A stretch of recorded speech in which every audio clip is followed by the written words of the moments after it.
this, I would like to invite Mr. Wilson to make the welcome address.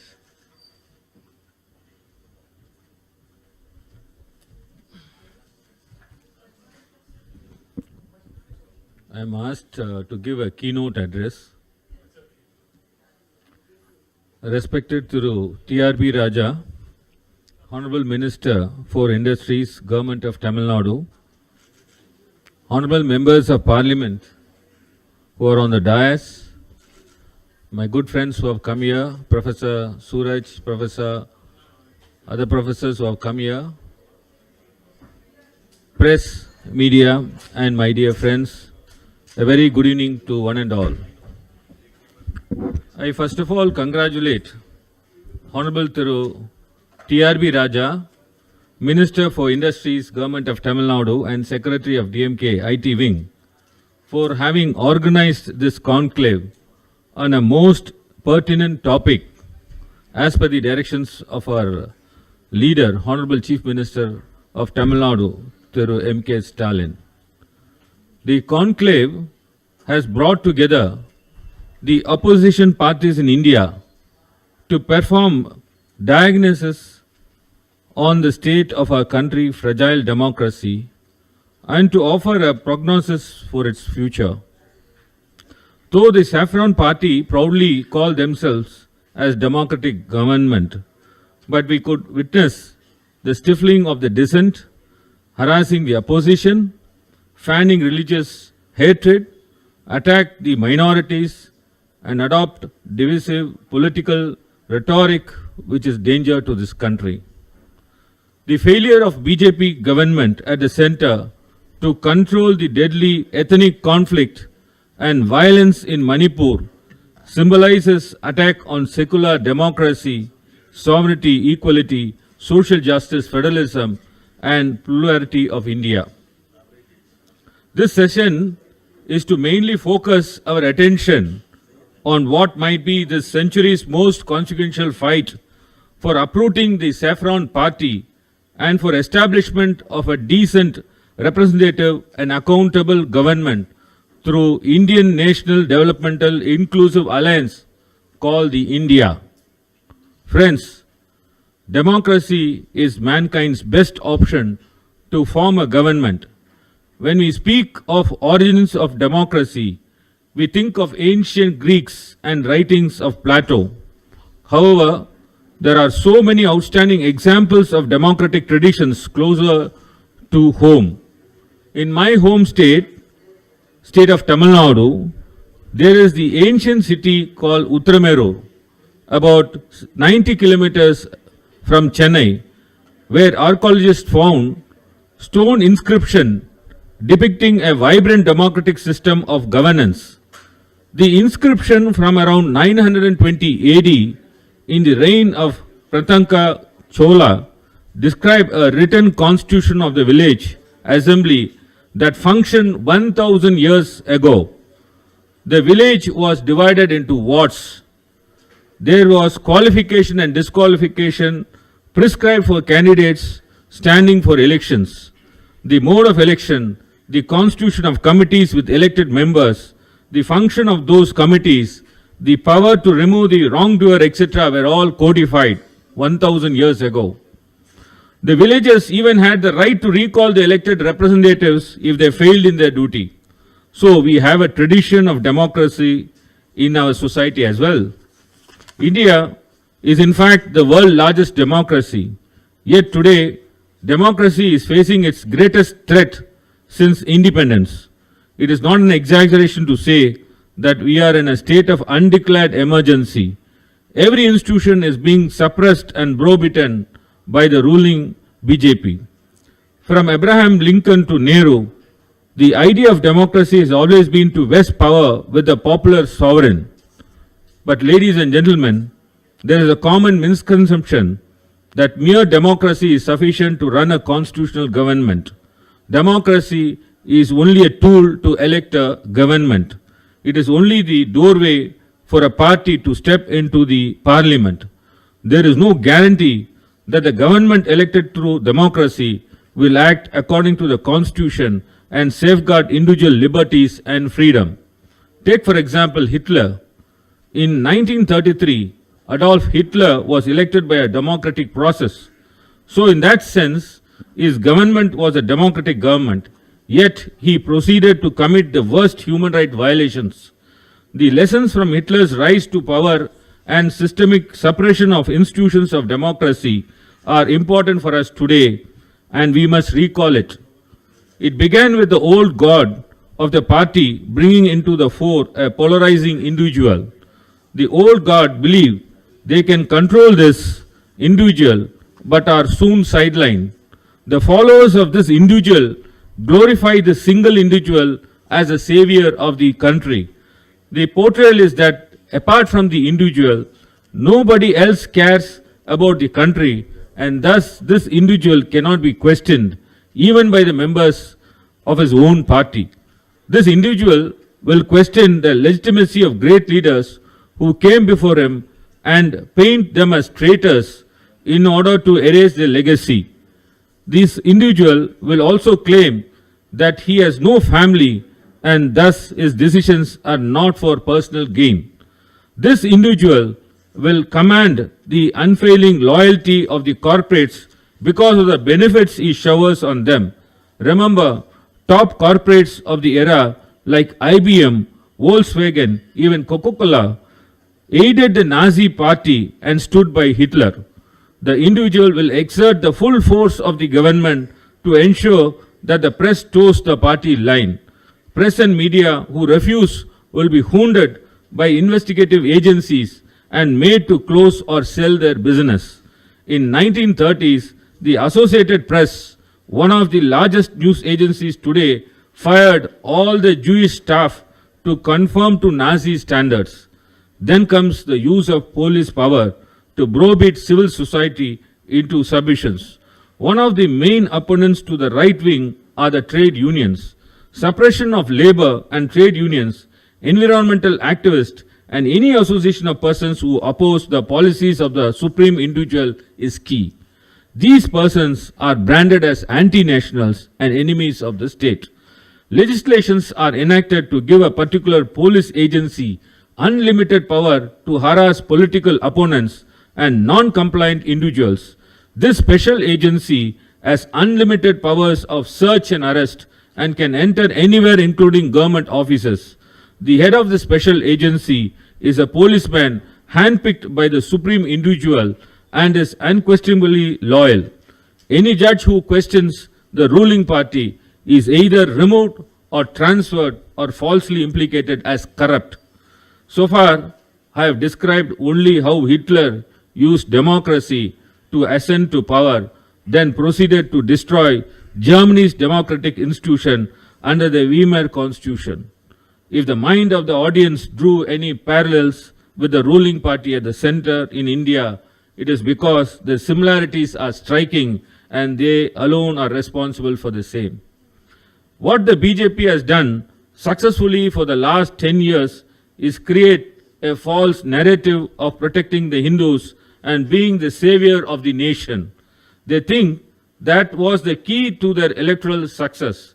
Hitler had a theory called the big lie. His big lie was the Jews, Marxists and Democrats. He claimed they were weakening Germany. Hitler claimed that once you give a majority a big lie, such as that Hindus are under threat in India, they don't question you for the 100 similar lies. So you can fake a degree, make 100 promises that are false, call someone corrupt one day, and the next day welcome him into the BJP, fail in securing the nation from terror attacks, fail in maintaining law and order, but these failures are not questioned because the masses are focused on the big lie. So how do political opponents counter this big lie? The first step is not to get sucked into the trap. The Hindu-Muslim debate is a false narrative and a distraction. The BJP is good at whipping up religious fervor to distract the citizens from real issues, namely food inflation, unemployment, poverty, lack of security for women, Chinese incursions on the northeast, failure to maintain security in Pulwama, failed foreign policy, the declining rupee, fuel inflation, declining standards of education and higher educational institutions. These should be our focus, whether in TV debates or political stages. If the BJP talks about religion, we should ask them about these issues.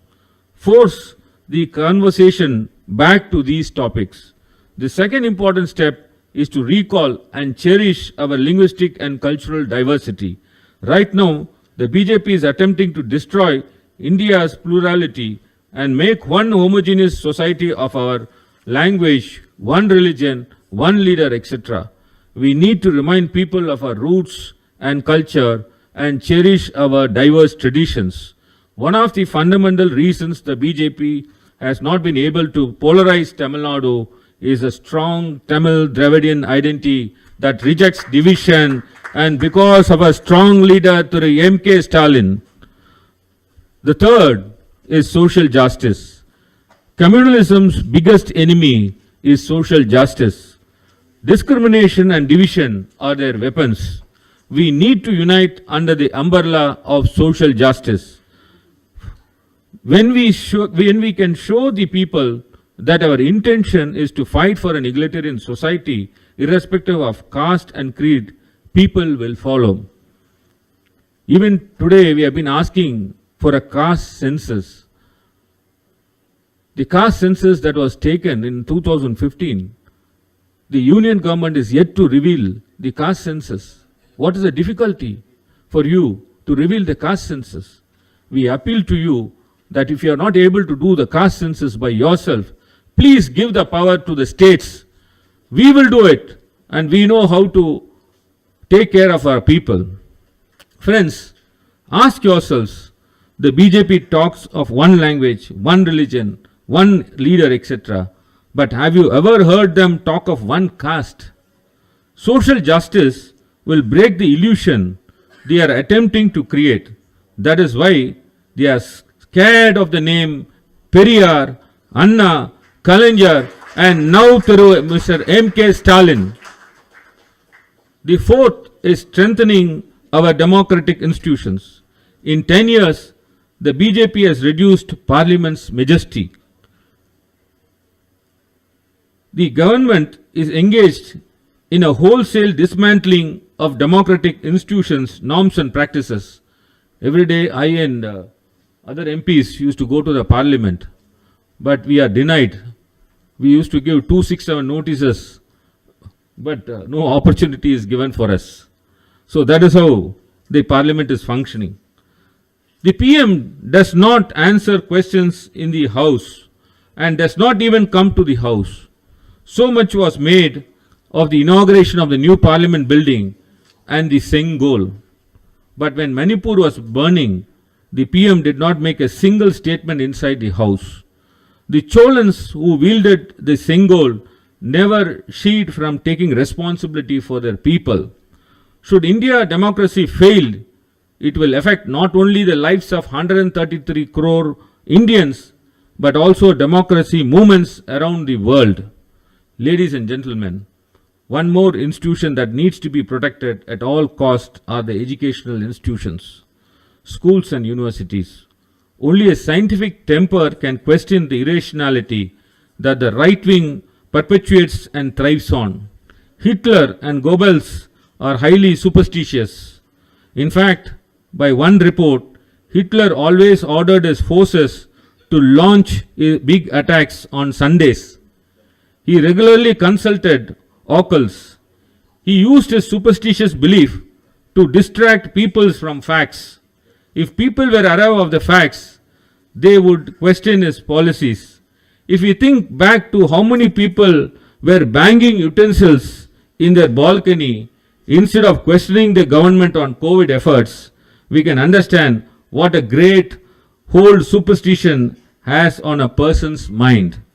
Today, the BJP government is attacking universities, replacing vice chancellors with yes men. The recent I.N.D.I.A bill is an example of trying to control academic institutions. BJP appointed governors are imposing their irrational thought on universities and interfering with the academics and elected governments. as one in our Tamil Nadu through R.N. Ravi. Even in schools, the BJP is polluting young minds with irrational thought like flying bulbuls. Saffronization of educational institutions have to be objected tooth and nail and countered vehemently. It is an assault on free thought and expression. Lastly, I wanted to conclude by offering the Dravidian model of policies and governance as a case study to be adopted in other states. When the focus is on social and economic justice, people will forget conflict. If a person is well educated, earns well, and is leading a happy life, he is not going to go to the streets to burn down houses of other communities. India's democratic credentials are being questioned at the international level as well. Democracy watchdog Freedom House, which since 1998 has labeled India as free in terms of political rights and civil liberties, downgraded into a partly free. The Sweden-based Varieties of Democracy V-Dem project now calls the country as electoral autocracy. The trajectory of Indian democracy has been downward since 2014. Another 5-year spell for the BJP will be a death knell to the democracy. And friends, if they come back to power again, take it from me, the constitution will be tinkered left, right and center, and India will not be the union of states but will become union of municipalities. Today that is what happening in Delhi. The big state like Kashmir, one bill, it has turned Kashmir into a union territory. And the union territory today, Delhi, because of another bill, is turned into a municipalities. Therefore, a day may come that India will become a union of municipalities if they again come to power. The states will lose its identity. So that is a warning we have and a challenge before us. I am grateful to our leaders for uniting us all under the common platform of India to fight for India. In fact, some BJP sympathizers are now comically attacking the name India itself. We can see in our parliament. This shows that they have understood the power of this alliance. Let us unite against the divisive forces, promote a culture of equality, inclusivity, rationalism, and self-respect, and ensure that our democracy remains vibrant and true to its founding principles. Let us protect the idea of India. Only India can save India. Thank you. Sir, thank you for the energetic and powerful speech.